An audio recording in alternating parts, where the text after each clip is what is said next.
c'est après kon donc après maa ngi gërëm ñëpp nag non prochaine fois quand même ces gens-là. Voilà dama ci bëggoon yokk tuuti rek parce que d'abord bala may wax leen dama leen di remercier parce que lii ngeen def c'est une belle initiative.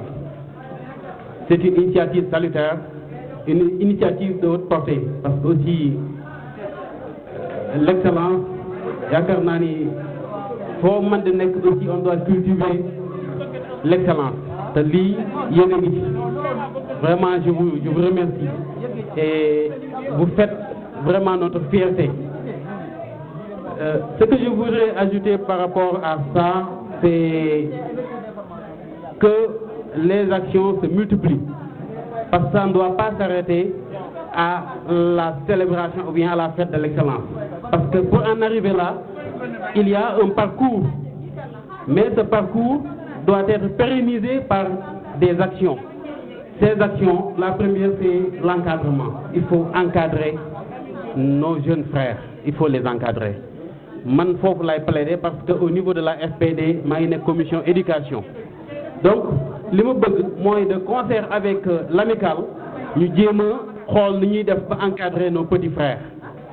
Parce que on doit mettre à profit les vacances. C'est pas seulement le sport. Il faut mettre à profit les vacances. Gis nga ku ci jàngul da ngay nax sa bopp. Nañu jàng nañu encadrer nos jeunes frères. Les encadrer c'est uniquement au moins nga jël le mois de septembre nga def encadrement. Ne serait-ce que le mois de septembre. Et les professeurs qui sont là sont prêts à encadrer les jeunes frères. Donc loolu bëgg naa ñu élargir ko gën ci waxtaan dama ko bëgg a lancer pour ñu waxtaan ci nga xam ne dès le mois de septembre ñu mën a def même bu doon 3 semaines de cours ñu def ko. On va chercher des moyens parce que loolu lancé woon naa ko on va aller à la rencontre du maire à la rencontre des autorités et des bonnes volontés pour que au moins mu am des mesures d'accompagnement. Et je suis prêt à œuvrer pour ça. Donc loolu bëgg naa ngeen jàpp ci ñu jàpp ci bu baax. Am na parallèlement ay colonies de vacances yoo xamante ni daaw defoon nañ ko fi te colonies de vacances yi aussi dañ koy def ren.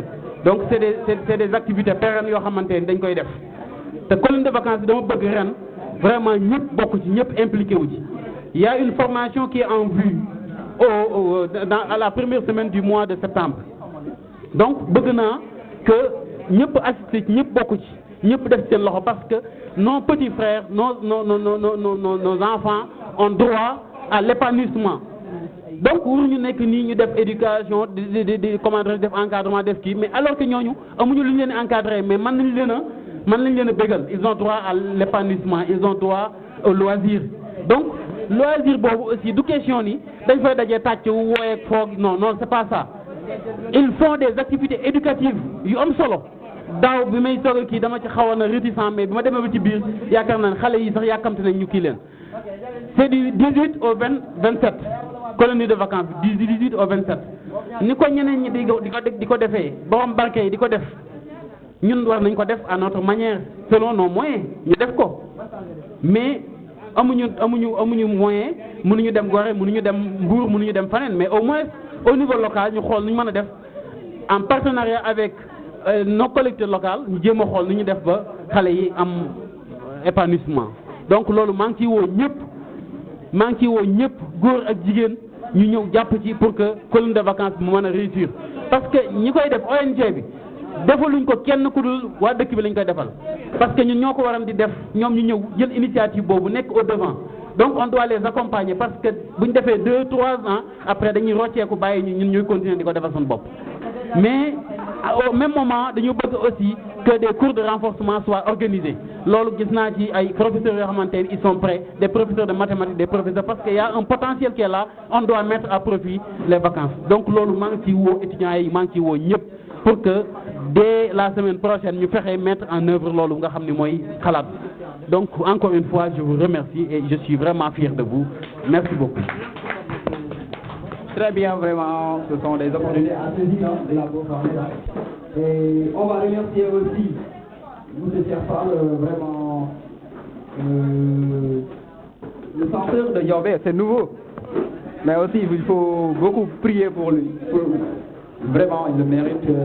Ça sera vraiment quelque chose de très symbolique pour un étudiant de voir un de ses anciens vraiment devenir le censeur du lycée de Diaobé.